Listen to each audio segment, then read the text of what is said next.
nossa reflexão sobre o livro do Apocalipse, capítulo 5, dessa vez. É um capítulo também bastante interessante. Hoje de manhã eu abordei o capítulo 4, e nessa noite vamos dar continuidade falando do capítulo 5. Como eu disse pela manhã, o capítulo 4 e 5 formam um conjunto só. Embora sejam divididos em duas partes, ela forma um conjunto só. A divisão de capítulos e versículos é algo relativamente recente, né? Não é uma técnica usada apenas na Bíblia. Em outros tipos de literaturas, principalmente as antigas, é muito comum fazer essa divisão para que os estudiosos possam trabalhar melhor os textos. A gente sabe que nem sempre essas divisões são muito boas, né? Mas elas são necessárias para facilitar o nosso estudo e as referências para qual a gente precisa tomar. Eu não vou ler todo o texto, os irmãos depois podem ler completo, mas nós vamos caminhar por ele ao longo desse estudo. São 14 versículos.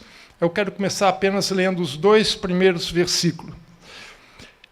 Vi na mão direita daquele que estava sentado no trono um livro, escrito por dentro e por fora, de todo selado com 7 selos. Vi também um anjo forte, que proclamava em grande voz: quem é digno de abrir o livro e desatar os selos? O capítulo 5, o cenário continua sendo o mesmo, né? O cenário continua sendo o cenário do capítulo 1, é uma continuação. Na tradução a gente não percebe muito bem nisso, mas quando se usa o texto em grego, no original, a gente percebe que existe uma conjunção que liga um texto ao outro, né? Seria mais ou menos a seguinte: então vi, quer dizer, depois disso, então vi na mão direita de quem estava sentado no trono um livro. Se no capítulo 4 o que domina a cena é o trono a qual Deus está sentado, tudo gira em torno do trono no capítulo 4, no capítulo 5 tudo vai girar em torno de um livro, que na verdade era um rolo, né? Naquela época não havia livros como os nossos de folhas. Tipicamente era um rolo como esses a gente vê em formatura, né? O diploma enrolado, né? Em forma de tubo, né? No hebraico isso chama-se sefer, né? São os livros enrolados, né? Muito comum naquela época. Muitos deles eram feitos de pergaminhos, que pergaminho foi desenvolvido na cidade de Pérgamo, daí por isso esse nome. Mas também muitos mais usado ainda do que o pergaminho, que era de pele de cordeiro, né? De carneiro, trabalhado para isso. Havia os textos em papiros, que é o mais comum, era o mais simples, mais barato e mais usado naquela época do que o pergaminho. A gente não sabe que tipo de material, mas também não é tão importante. O que é importante é a centralidade do livro nesse capítulo todo. Tudo vai se girar em torno do livro. Se no primeiro a gente falava do trono, aí aquele que está sentado no trono, neste nós vamos ver o livro e quem é digno, quem pode abrir o livro, né? Esse livro, como diz o texto, ele estava selado com 7 selos, né? Então, que livro é esse, né? O versículo fala que estava na mão direita de quem estava sentado no trono. A mão direita a gente sabe que é a mão destra, né? Aliás, destro em grego, né? É a mão direita, é direito, né? É a mão de habilidade, mas também a mão de poder, né? A autoridade, né? A maioria do ser humano ele é destro, né? Alguns são canhotos, né? Meu filho, por exemplo, é canhoto, o pastor Fernando também é canhoto. Mas aqui ele fala que na mão direita estava um livro. Ou seja, toda a história da humanidade está na mão de Deus. A história continua sendo determinada por Deus. Nós não sabemos ainda o conteúdo, porque o conteúdo aí precisa ser aberto o selo, ser aberto o livro, para que possa ser revelado, como o próprio livro do Apocalipse né? Revelação, para que o livro seja revelado em seu conteúdo, para que nós possamos saber o que vai acontecer depois dessas coisas, como diz no capítulo anterior. Então, esse livro está na mão direita de Deus, né? Agora, qual o conteúdo? Esse é um tema que é bem diversificado, é difícil você encontrar uma concentração real do que significaria esse livro. Mas lendo e estudando um pouco o que vários autores, ou estudiosos do livro, né, o que a gente percebe é que existe mais ou menos uma convergência em termos de ideia, não tanto no conteúdo em si, mas no que estaria, o que possivelmente seria o conteúdo desse livro. Que livro seria esse? Pela manhã eu comentei sobre o contrato de arrendamento, né, que o pastor Fernando também usa muito esse conceito de arrendamento, que é baseado no texto de Mateus 21, 33 a 41, né, que é a parábola que Jesus usa para falar sobre isso. E esse contrato de arrendamento é algo que já vem, já no Antigo Testamento, ele já vem falando sobre isso de forma velada, né? Por exemplo, Salmo 115, versículo 16, ele nos ajuda a entender um pouquinho que já existia esse contrato de arrendamento, né? No Salmo 115, 16 diz assim: os céus são os céus do Senhor. Lembra que no capítulo 4, o trono está no céu. O céu, havia uma porta aberta, ele olhou para dentro daquela porta e viu o céu aberto. E no meio do céu havia o trono, né? Então os céus são os céus do Senhor. Mas, veja só, a terra deu-a ele aos filhos dos homens. A terra é a criação de Deus, é a obra de Deus. Inclusive, no capítulo 4, o Deus exaltado ali é o Deus criador, aquele que tem direito a ser adorado por ser o criador de todo o universo. E esse texto confirma isso, porque a terra foi criada por Deus, mas Deus deu a terra ao homem. Ele concedeu que o homem não só habitasse, mas explorasse a terra. Isso está de acordo com Gênesis capítulo 1, versículo 28, quando depois que Deus termina de criar, ele cria o homem no último dia, ele diz: sede fecundos, sujeitai a terra, multiplicai-vos. Né? Então, a partir daí, o homem passa a ser o arrendatário da terra. Né? O problema é que o homem entregou o contrato de arrendamento para Satanás. Quando o homem ouve a voz de Satanás e passa a fazer aquilo que Satanás quer, ele, que é o arrendatário principal, ele passa a se sujeitar ao outro homem. Em vez de ele estar submisso a Deus, agora ele está submisso a Satanás. Então, Satanás veio para tirar esse relacionamento do homem com Deus. Então, a partir daí, a terra, embora ainda esteja na mão do homem, mas o homem não está mais debaixo da autoridade de Deus. A terra foi concedida ao homem, mas é uma concessão sob a autoridade de Deus. É uma autoridade delegada por Deus, não é intrínseca ao homem. O homem não tem autoridade intrínseca sobre a terra, porque ele não é o Criador. O único que tem autoridade intrínseca à terra é o próprio Criador, que é Deus. Mas pelo fato do homem ter tomado esse tipo de atitude, Deus concedeu para ele tem esse direito de arrendamento, mas se ele não sabe, se ele não toma conta direito, o que pode acontecer com isso? Portanto, o contrato de arrendamento, mais cedo ou mais tarde, como diz na parábola, o senhor da vinha, o senhor do universo, vai cobrar de quem o arrendou. Assim como nós, esse espaço não é nosso, existe um proprietário, nós somos os locatários, somos arrendatários aqui. Se nós não cumprirmos o contrato, ele tem todo o direito de nos tirar daqui. Se nós não pagarmos o aluguel, ele tem todo o direito de chegar aqui e fechar. Nós temos responsabilidades para com esse prédio, eu não posso fazer o que eu quiser. Dependendo do que eu faça aqui dentro, eu preciso de autorização do proprietário. Isso faz parte do contrato. E isso também faz parte do contrato que Deus fez com o homem ao ceder a terra. Por isso que Deus que deu a terra ao homem. Deus criou e concedeu que o homem vivesse e habitasse aqui na terra. Agora, por conta da atitude do homem em relação a esse contrato, né, ele vai sofrer as consequências de não estar realmente cumprindo a sua parte, né? Então, o contrato vai ser executado. Os juízos previstos, né, as cláusulas do contrato previstos nesse contrato de arrendamento, agora vão ser executados. É o que aconteceu na parábola, quando Jesus pergunta quando o dono da vinha vier, o que você acha que vai acontecer? Os próprios judeus da época diziam, ele vai acabar com os caras. E Jesus falou assim, é isso mesmo. Ou seja, eles sabiam quais eram as consequências, eles entenderam a mensagem.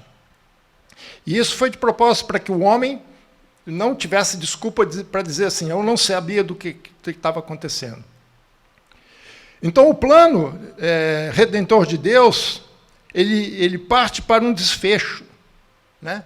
E esse livro é o centro, é o plano redentor de Deus para que esse desfecho, para o desfecho da história humana. Veja que interessante a questão do livro, mais uma questão interessante do livro. Daniel 12, versículo 4. Daniel tem muitos paralelos com o Apocalipse. Em Daniel 12, capítulo 4, ele diz assim, tu, porém, Daniel, encerra as palavras e sela o livro.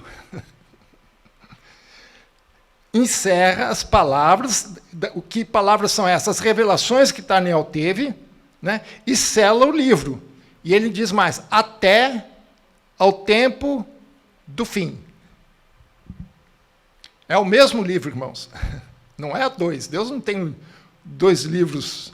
Tem livros da vida, que é outra coisa. Tem os livros, que é outra coisa, que são os livros da nossa história, dos nossos atos. Mas o livro, só existe um. Então, com Daniel, na época que Daniel recebeu as relações, o anjo falou para ele, encerra o livro, ou fecha esse livro, e sela o livro, e até que venha o tempo do fim.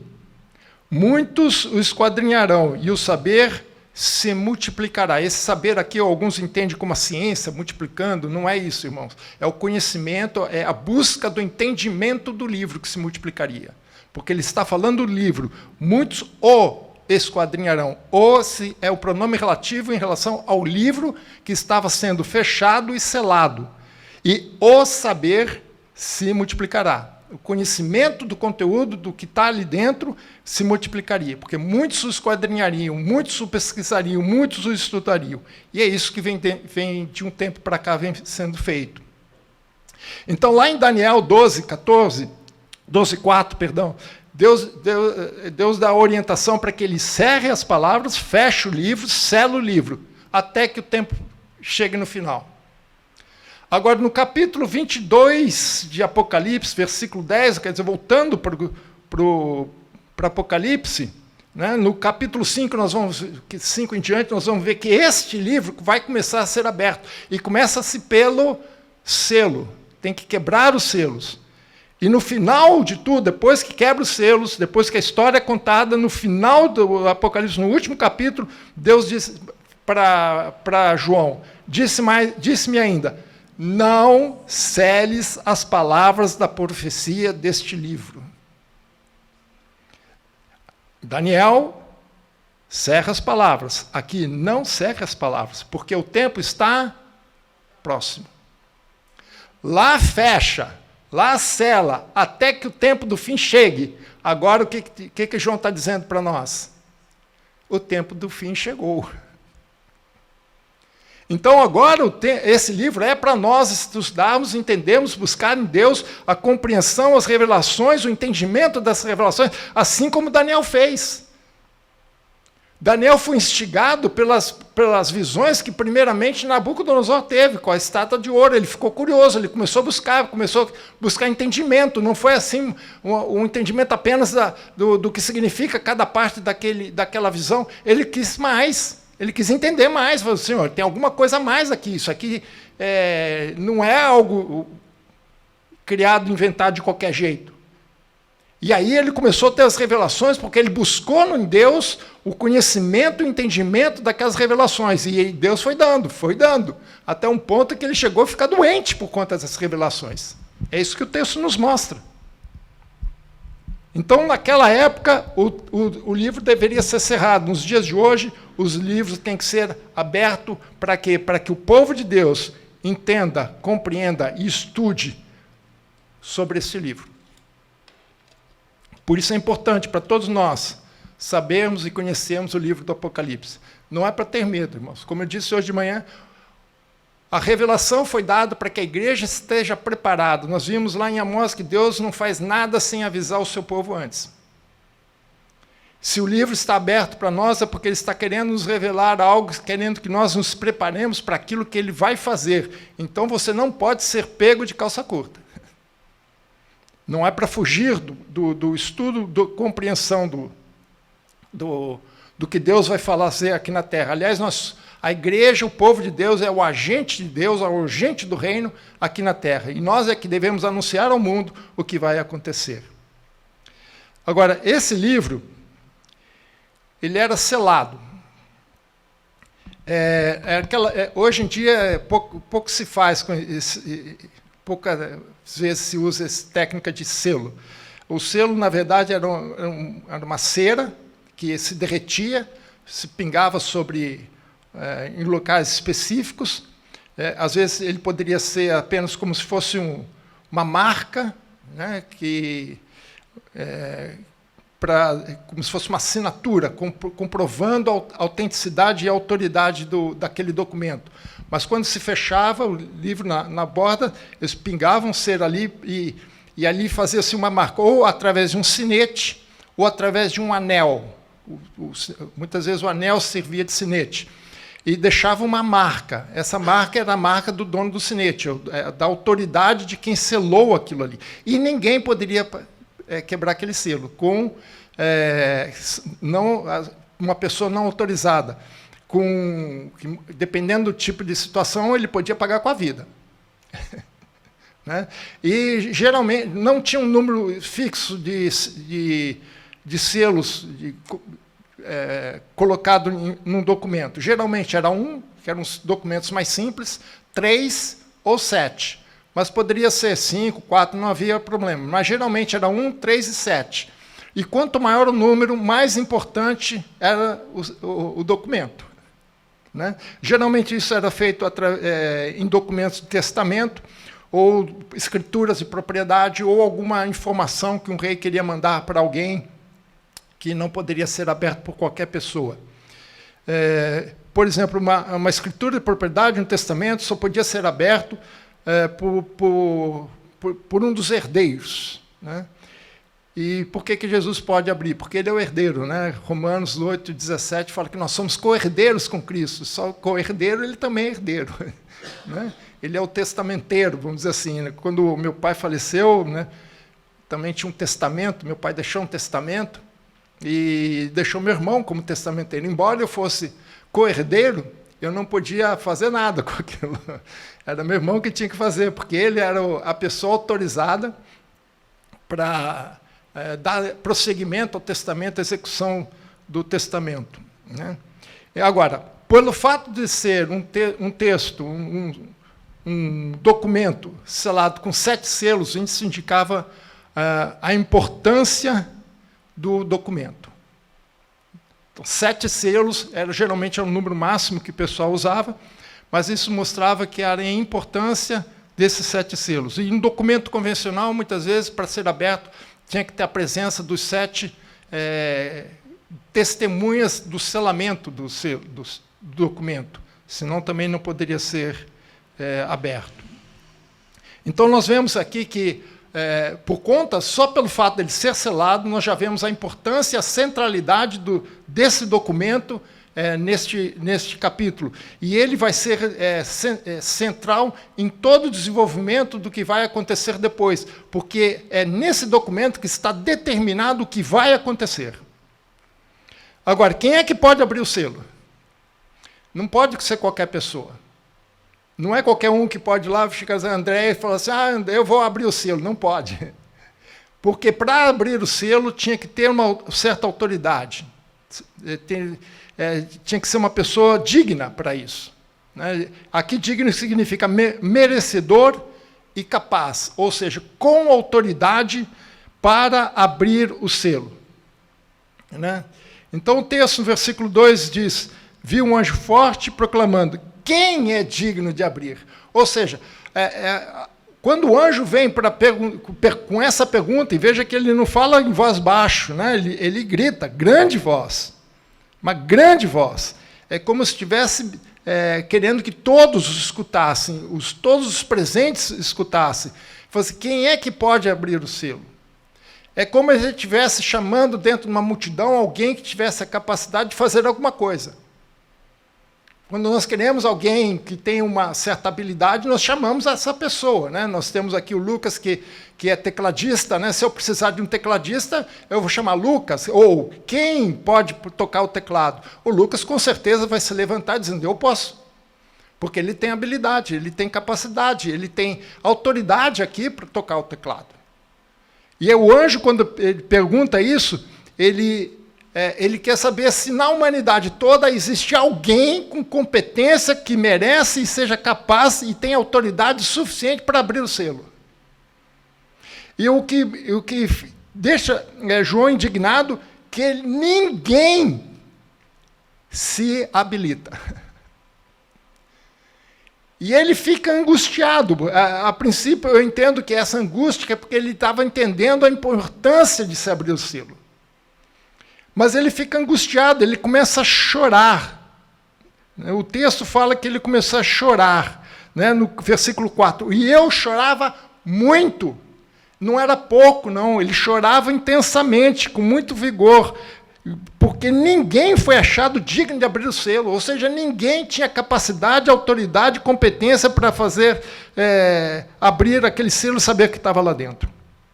E olha que assim, nem mesmo de olhar para ele, alguns tradutores dizem nem mesmo de ler o que estava no seu conteúdo. Porque o livro era escrito pela frente e por trás, ele era totalmente escrito. Mas o que aconteceu? Um ancião me disse, versículo 5, não chores. Eis que o leão da tribo de Judá, a raiz de Davi, venceu para abrir o selo e os seus 7 selos.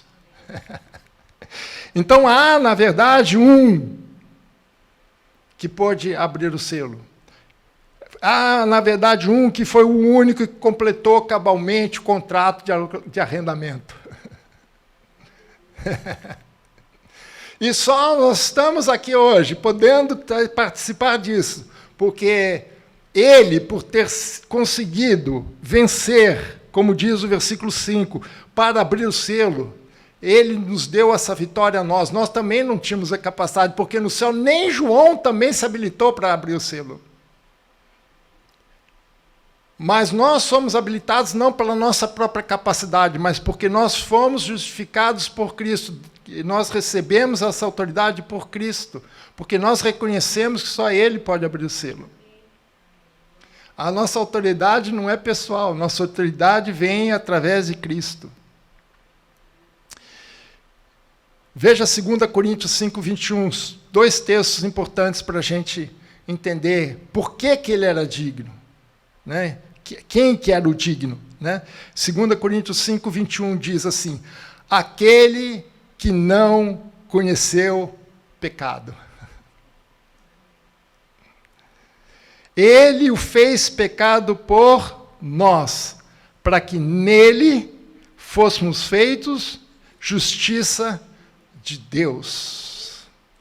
Então nós só temos a autoridade de participar disso, não porque nós temos por nós mesmos, mas porque ele não conheceu pecado, ele cumpriu cabalmente o contrato. E ele tomou o nosso lugar, ele trocou de lugar conosco. Tem uma música dos Vencedores por Cristo, antiga, ele tem uma frase que eu acho fantástica, aquelas frases inspiradas por Deus. Ele disse, ele morreu a nossa morte para que nós vivêssemos a sua vida. Ele tomou o nosso lugar. Ele tomou no lugar onde nós deveríamos pagar a pena, pagar pela culpa que nós temos por não termos cumprido o contrato.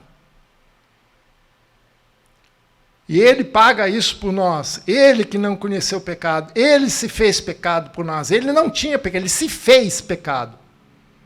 Não ele cometeu o pecado. Cuidado, não é isso. Ele não cometeu o pecado. Ele assumiu o pecado por nós. Ele tomou a dívida por nós.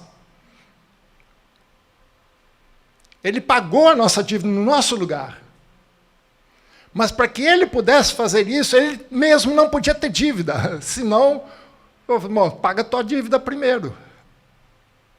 Não é isso que acontece? Mas isso foi uma ação pessoal dele. Veja Filipenses, hoje nós também citamos esse texto, Filipenses 2, só que eu vou ler versículos 6, 7 e 8. Tem 3 detalhes nesse trecho que é importante. Filipenses 2, 6 a 8, diz assim: pois ele mesmo, subsistindo em forma de Deus, não julgou como usurpação no ser igual a Deus, antes, a si mesmo se esvaziou. Meus irmãos, eu não sei se você consegue captar a profundidade, como diria o pastor Fernando, as profundidades das profundezas profundas. Ele era Deus na sua plenitude, nele habitava a plenitude de Deus. Mas ele abre mão disso, ele se esvazia, ele diz assim, é como se ele não fosse. Ele nunca deixou de ser. Mas tudo que ele fez na terra, ele não fez como Deus, ele fez como homem. Para que ele pudesse cumprir o contrato de arrendamento como homem, e não como Deus. Se ele fosse como Deus, Satanás estaria na cruz dando risada da cara de Jesus. Mas também é assim quem não consegue. Até eu. Por isso que ele tem que se esvaziar e continua, assumindo a forma de servo, tornando-se em semelhança de homens, tomando a nossa forma, a nossa natureza, sem pecado, sim, mas a nossa natureza humana. Por isso que ele é chamado de segundo Adão. E reconhecido em figura humana. João capítulo 1, versículo 14, ele diz, e vimos, o verbo se fez carne, e habitou entre nós, e vimos a sua glória, glória como do unigênito do Pai, cheio de graça e verdade. Ele não foi um fantasma, irmãos. Ele foi humano como todos nós, ele teve fome, ele teve sede, ele teve cansaço. A Bíblia diz que teve horas que ele estava dormindo, no meio de uma tempestade ele estava dormindo, pode uma coisa dessa? Cansaço, esgotado, porque ele era humano. E ele continua, e reconhecido em figura humana, a si mesmo se humilhou. Ele não apenas se esvaziou, mas ele também se humilhou, tornando-se obediente até a morte. Não foi qualquer morte, morte de cruz. Foi, naquela época, foi a pior morte que existia. Acho que dificilmente a gente vai ter uma morte pior, porque eles pregavam aquela pessoa, a pessoa condenada na cruz, e ele ficava lá até morrer. Morria asfixiado, porque o peso, ele não vai se alimentando, não vai se exercitando, o peso vai caindo, o diafragma não vai funcionando, vai formando água no pulmão, por isso que saiu água quando Jesus foi lancetado, saiu sangue e água, porque ele já estava com pneumonia aqui embaixo. Formação de água. É uma morte triste, é quase que por afogamento. Às vezes levava 2, 3 dias para morrer. Já pensou, passava 24 horas, 48 horas, 72 horas pendurado lá, com 2 pregos, tamanho de um bonde na tua mão, nos teus pés. Por isso que quando chegou no final da tarde, eles quebraram a perna dos caras para que eles pudessem morrer mais rápido. Mas Jesus já estava morto. Por isso que ele é digno, porque ele não conheceu o pecado, ele assumiu o nosso lugar na cruz. Ele se humilhou, se esvaziou do seu poder, da sua glória, da sua majestade, de tudo que ele tinha. e foi obediente em tudo, até a morte. E não foi uma morte simples, foi uma morte de cruz. E quem é ele? Vocês vão reparar que no texto, em nenhum momento, ele diz o nome de Jesus, assim como no capítulo 4 não fala o nome de Deus. Aqui não vai falar Jesus ou Cristo. Mas ele identifica com aquilo, com a sua obra aqui na terra. Versículo 5 e versículo 7. Todavia, um dos anciãos me disse, não chores, eis que o leão da tribo de Judá, a raiz de Davi, venceu para abrir o livro e os seus 7 selos. Depois ele continua dizendo, então vi no meio do trono e dos 4 seres viventes e entre os anciãos de pé um cordeiro, como tendo sido morto. E ele tinha 7 chifres, bem como 7 olhos, que são os 7 Espíritos de Deus enviados por toda a terra.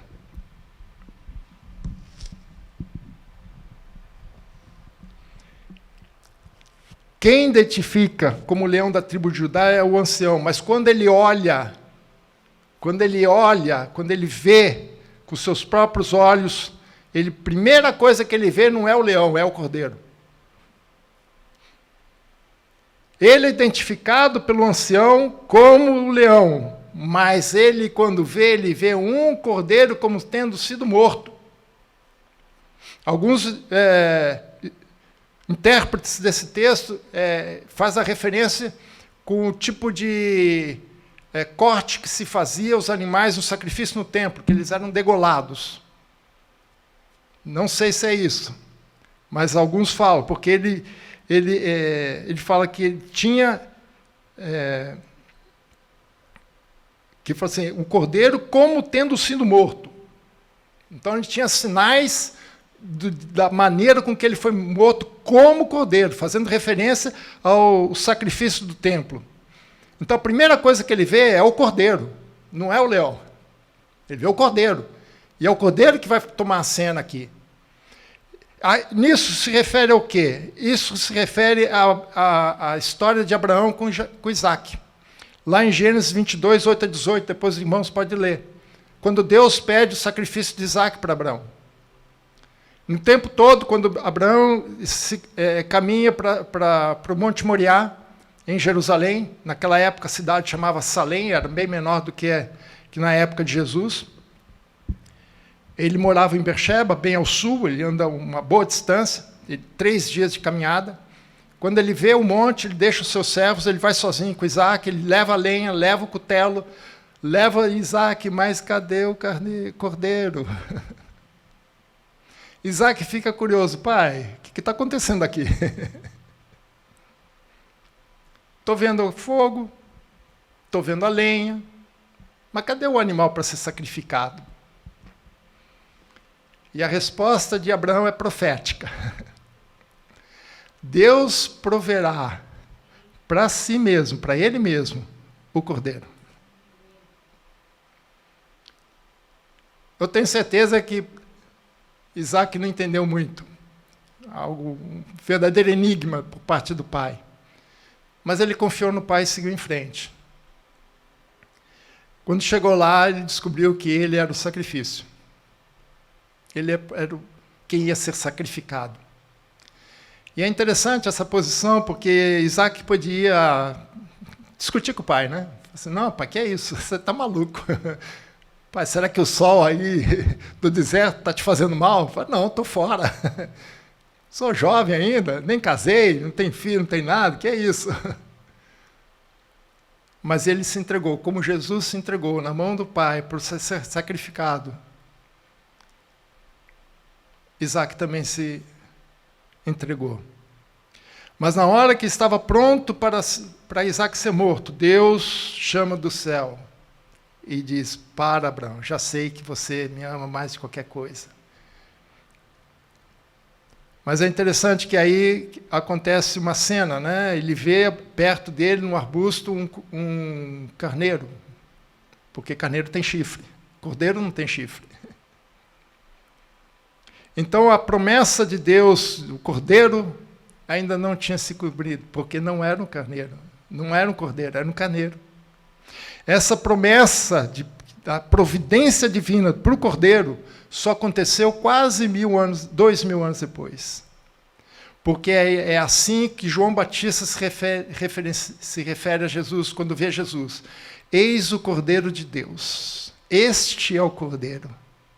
Este é o verdadeiro Isaac, que era para ser sacrificado há 2000 anos atrás, e não foi, e vai ser sacrificado agora. Este é o Cordeiro. Por isso que ele vê primeiro o Cordeiro. O Cordeiro de Deus finalmente tinha sido providenciado. A profecia se cumpriu. Mas veja, não é qualquer cordeiro. É o cordeiro que tira o pecado do mundo. Ou seja, esse cordeiro, esse que é digno de abrir o selo, é o Redentor da humanidade.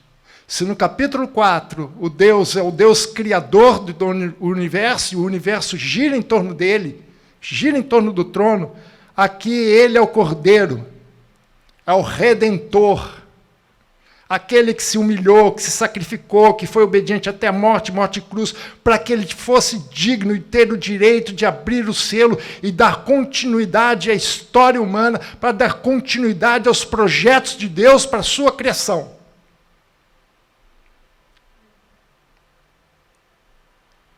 Mas o cordeiro é o leão. É mais um paradoxo da Bíblia.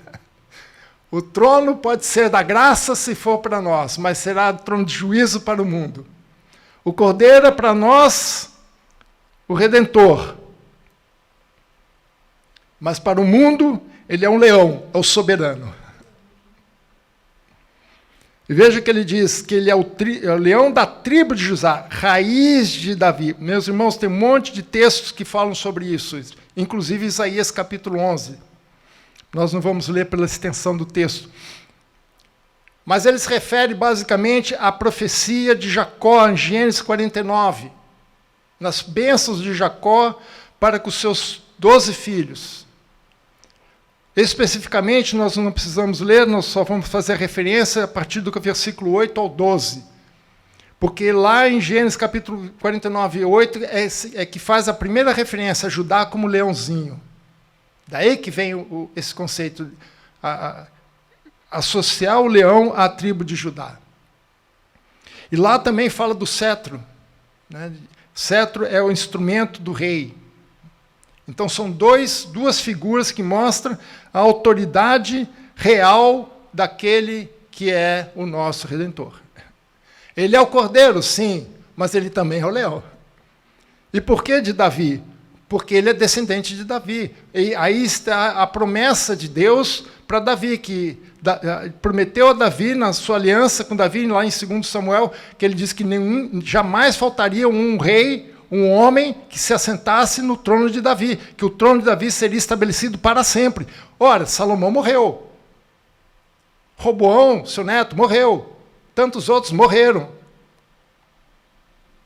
Mas Jesus permanece para sempre. Então o trono está garantido. Ele não perdeu o trono, ele está com o trono. O rei, quem é rei de Israel até hoje é Jesus. Se eles reconhecem ou não é outra história. Mas a promessa foi cumprida. A promessa foi realizada. O trono de Davi está estabelecido para sempre, porque Jesus vive para sempre. Isaías capítulo 11. E se você ver lá em Apocalipse 22, 16, o próprio Jesus se fala, eu sou a raiz de Davi.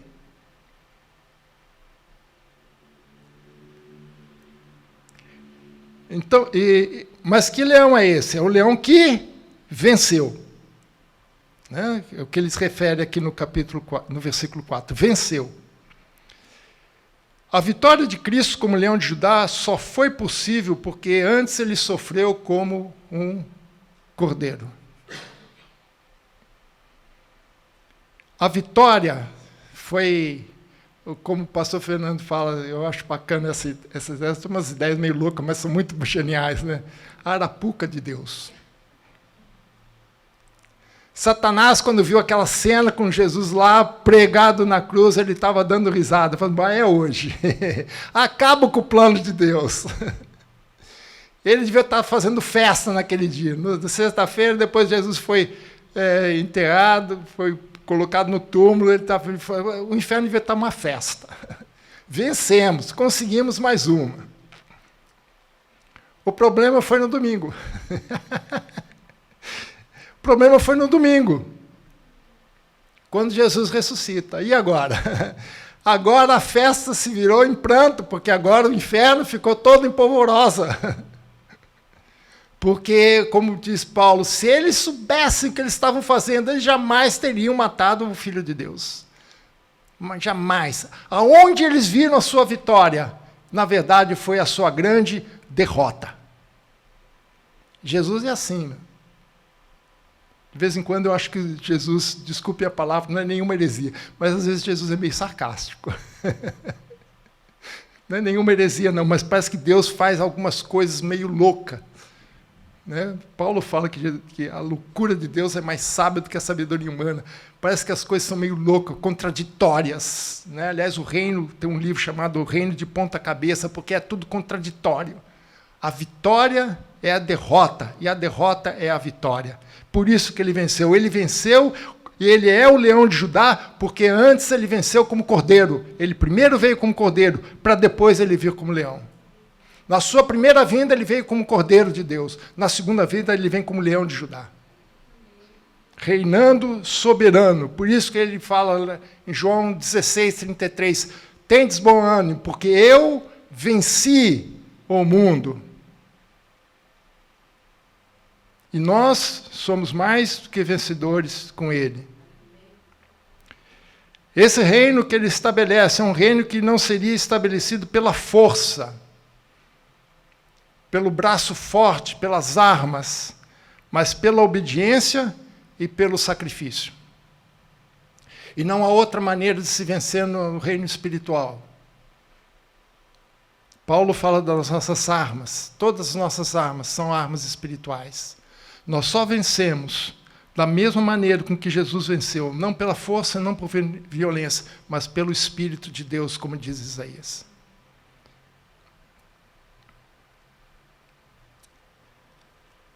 Seguindo a cena,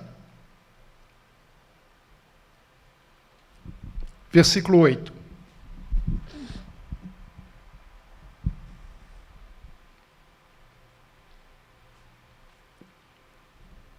O Cordeiro de Deus vai até a direita do Pai, versículo 7, ele veio, pois, e tomou o livro da mão direita daquele que estava sentado no trono, que é Deus. Versículo 8, e quando tomou o livro, no momento que ele toma o livro, os 4 seres viventes, os 24 anciões prostraram-se diante do Cordeiro, não do leão, do Cordeiro. Tendo cada um deles uma harpa e taças de ouro cheias de incenso, que são as orações dos santos. Que cena, irmãos! Que cena! Tanto os 4 seres viventes, que representam os seres do mundo espiritual, são os anjos, as 3 ordens que a Bíblia nos fala. Se tem outras, não diz. Mas as 3 ordens que a Bíblia nos explicita claramente são os anjos, são os querubins e são os serafins. O arcanjo é um anjo de nível superior. Mas esses 4 viventes, aqui diante do trono de Deus, representam todos os seres espirituais que estão no céu. Então, os 4 seres viventes e os 24 anciões, que nós vimos que representa as 12 tribos de Israel e os 12 apóstolos, a antiga e a nova aliança, todos prostraram-se diante do Cordeiro. Não foi diante do leão, foi diante do Cordeiro. Porque ele venceu não como leão, ele venceu como Cordeiro. E tendo cada um uma harpa. Eu acho legal essa palavra em grego, porque é guitarra em grego. Guitarra, e deu em português guitarra ou cítara também, é a mesma palavra em grego. E taças de ouro cheias de incenso, e os incensos são as orações dos santos. Aqui é o momento de adoração ao Cordeiro. Eles prostram, eles caem no chão. Eles não conseguem ficar de pé, como é que é música, né? Ninguém vai conseguir ficar de pé. Quando a glória do Senhor se manifesta, ninguém consegue ficar de pé. Nem eles que estavam no céu. Imagina nós aqui na terra. Eles se prostram diante do Cordeiro, porque eles veem que Ele é o único que é digno de abrir o selo. Eles veem honra e respeito àquele que está diante deles. É um momento de exaltação, é um momento de glorificação ao Cordeiro. E veja só, são 3 elementos nessa exaltação.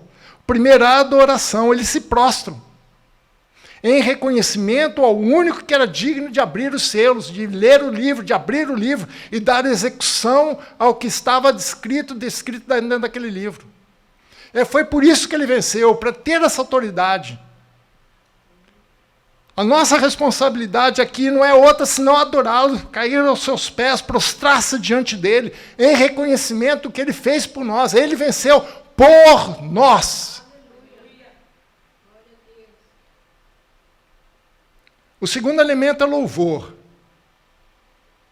Eu estou esperando esse dia. Eu acho que muita gente que estiver comigo lá no céu vai estar esperando. Pastor Felipe vai cantar no céu. Né? A única pessoa que me escuta de vez em quando cantar é minha esposa. Mas, às vezes, eles tinham uma harpa. Eu acho interessante, 2 instrumentos muito citados na Bíblia. Primeiro, a trombeta, né? Principalmente o shofar. Tem 2 tipos de trombetas, trombeta de prata e a trombeta de chifre. Né? O de chifre é o shofar. Né? Mas também fala-se muito em harpa. Né? Por que harpa? Lembra que a referência a Jesus como leão é da tribo de Davi, raiz de Davi. Né? E Davi usava muita harpa para compor os seus cânticos. Muitos desses salmos que nós temos, eles são cânticos. Né? O culto judaico, ele não é ministrado por um rabino. O rabino é quase que uma espécie de um juiz, um teólogo, uma mistura de juiz com teólogo. Mas quem dirige o culto é um razã. Razã é um cantor. O culto é totalmente cantado. É lindo ver um culto judaico todo cantado. E todos os salmos são cantados. Muitos desses salmos são cantados. Eles são feitos para serem cantados. É louvor e adoração, irmãos. Então eles tinham harpas para quê? Para tocar o instrumento com que Davi compôs a maioria dos seus salmos. E veja que interessante, uma coisa curiosa. Se no primeiro capítulo, no capítulo 4, diante de Deus, só tem um cântico, aqui tem 3 cânticos. No versículo 9 a 10 tem um cântico. Veja só, versículo 9. Um cântico novo, inédito, que ele diz, inclusive esses cânticos nós temos, inclusive, musicados, né? Que ele diz, dignos és de tomar o livro, de abrir o selo, porque foste morto e com seu sangue compraste para Deus os que procedem de todas as tribos, línguas, povos e nações, e para o nosso Deus os constituíste reinos e sacerdotes, e reinarão sobre a terra. Nós temos essa música, né, que nós cantamos. Né? Aí depois, no versículo 12, veja só no versículo 12, proclamando em grande voz. Não era baixinho, não. Não era baixinho, não, em grande voz. E olha, veja o versículo 11, que interessante. Vi e ouvi uma voz de muitos anjos ao redor do trono, dos seres, olha, muitos anjos, dos 4 seres viventes e dos anciãos, cujo número era de milhões, milhares de milhares, cantando, louvando o Cordeiro com grande voz. E o que eles cantavam? Digno é o Cordeiro que foi morto de receber o poder, a riqueza, a sabedoria, a força, a honra, a glória e o louvor e o que mais tiver.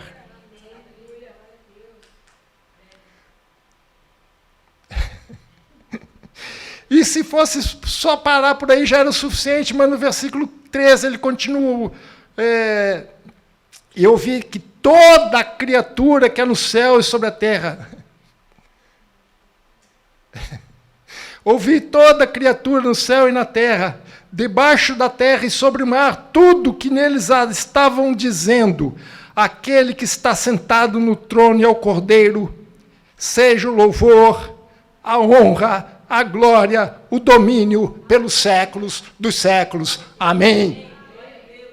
E aqui ele falando amém mesmo, irmãos, porque veja no versículo 14, e os 4 seres viventes responderam amém, e todos os anciãos se prostraram e adoraram. Esse é o Cordeiro, digno de adoração, digno de louvor. Mas na exaltação também tem intercessão, tem oração. Jesus está desce do teu Pai hoje como nosso intercessor. E a igreja é chamada para ser uma intercessora.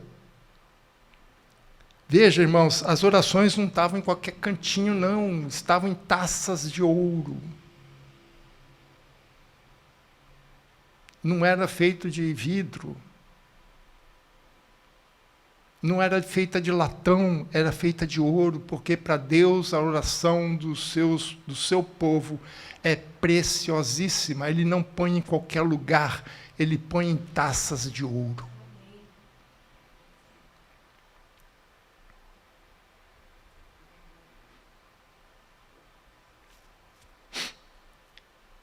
Toda criatura que é no céu, na terra e debaixo da terra, toda, louve ao Senhor. Não há como adorar a Deus sem adoração, sem louvor, sem intercessão. O que nós podemos concluir desse texto, irmãos? Que lições nós podemos aprender daqui? Eu vejo 4 lições para nós, igreja no século XXI. Que eu aprendo desse texto, que é maravilhoso, irmãos. Eu só passei por alto. Há muitos detalhes nesse texto. Primeira lição, primeira conclusão que nós podemos tirar, que nós devemos ter em nossa mente. A história não é uma sucessão de fatos sem nexo. Como se as coisas acontecessem aleatoriamente, como alguns dizem. Tudo caminha para um fim determinado por Deus. Nós podemos não compreender o que está acontecendo. Jesus mesmo disse para os seus discípulos, agora vocês não sabem o que eu estou fazendo, mas depois vocês vão saber. Por enquanto vocês não vão entender muito, mas depois vocês vão entender. Karma, fica, como diria meus filhos, fica sussa. Linguajar dos adolescentes, fica sussa, fica tranquilo. A história não é uma sucessão de fatos sem nexo. Ele tem um propósito, ele tem um projeto, ele tem um plano muito bem traçado, muito bem definido, muito bem estabelecido. E Deus está caminhando com esse plano para um fim determinado por Deus. Na verdade, hoje à tarde, estava pensando um pouco sobre isso, eu fiquei imaginando, na verdade, irmãos, a nossa história nem começou. Esse aqui é o preâmbulo da nossa história. A nossa história vai começar quando Jesus voltar e nos resgatar. Segunda conclusão que eu tomo aqui. A história não chegará ao fim enquanto os propósitos de Deus não tiverem sido totalmente alcançados. Nada vai acontecer antes do tempo.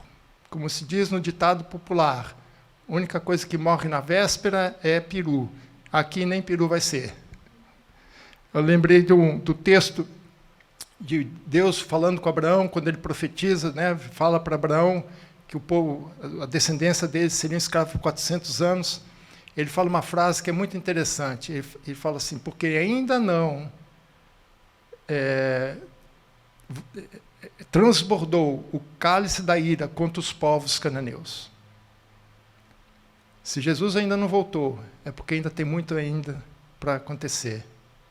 O cálice da ira de Deus ainda não se derramou. Não sei quando vai acontecer isso. Um dia chegou para Canaã, para aqueles povos. Mas Deus falou para Abraão, calma, a coisa vai acontecer daqui 400 anos. Na verdade, de Abraão até que isso realmente aconteceu, foram 500 anos. Porque ele falou que 400 anos seria de cativeiro. E ali Abraão não tinha nem filho. Isaac não tinha nascido ainda. Então, nasceu Isaac. 40 anos depois, ele casou com Rebeca, teve os seus 2 filhos, Esaú e Jacó. Depois, Jacó casou com Lia e Raquel, teve os seus 12 filhos, com mais 2 concubinas. Ficou os 400 anos no Egito, saiu 40 anos no deserto, até a conquista foi somando tudo isso, mais ou menos 500 anos. História do Brasil. Então, se Jesus ainda não voltou, é porque ainda tem coisas para acontecer. Possivelmente o cálice da ira de Deus ainda não se transbordou. Então, a história não chegará ao fim, até enquanto os propósitos de Deus não tiverem sido totalmente alcançados. Terceira lição, Jesus é quem comanda a história e o universo, e isso por seus próprios méritos. Jesus toma o controle da história, toma o controle do universo, não porque ele recebeu do Pai como um filhinho mimado, né, uma herança. Ah, filho, você não está fazendo nada? Não, então toma aqui, vai. Cuida disso aqui para mim. Não foi isso. Ele fez por merecer. Ele se esvaziou, ele se humilhou, ele foi obediente em tudo, ele agiu aqui na terra como um servo de Deus. Ele se pôs à disposição do Pai para cumprir, como Isaac, né? Que poderia muito bem rechaçar o pai já estava velho, mais de 100 anos. Isaac nasceu, Abraão tinha 100 anos, quando Isaac nasceu. Sei lá que idade que ele foi sacrificado, mas com certeza ele poderia falar, chega para lá, pai, que é isso, você vai me matar. Poderia falar, mas ele se submeteu ao pai. Jesus tem o comando da história porque ele fez por merecer, por isso que ele é digno. E quarta e última lição. O cristão, mesmo quando tudo ao redor parecer confuso e sem sentido, deve manter a adoração, o louvor e a intercessão. Você pode não estar entendendo nada, e muitas vezes eu também não entendo nada. Eu brigo com Deus. Deus, você não está vendo? Às vezes eu me sinto Abacuque. Eu falo assim, Deus, você não está vendo o que está acontecendo? Não é possível. Aí Deus falou assim, calma, negão, fica frio aí. Porque se eu contar para você o que eu vou fazer, ninguém vai acreditar, teu ouvido vai doer até. Fica firme. E é nessa hora que Deus diz, o justo viverá pela fé. Fé em quê? Na palavra de Deus. Fé em quê? Que apesar de todas as circunstâncias, tudo me levar para um outro ponto, ao fato é que Deus continua no controle, pelo fato de que a história humana está na mão de Deus, que nada vai acontecer sem que Deus não permita. E que tudo que está acontecendo, tudo que vai acontecer, mesmo que eu não entenda, mesmo eu não faria desse jeito, mas você não é Deus. É por isso que a coisa está assim, porque imagina se você fosse Deus. Nós temos que manter a nossa firmeza, ser fiel até a morte. Por isso que em capítulo 2 e 3, as 7 igrejas sempre terminam ao vencedor. Então aguenta firme, irmão. Jesus já venceu. E você, ao lado de Jesus, é mais que vencedor. Não importa se você entenda ou não. Viva pela fé. Amém?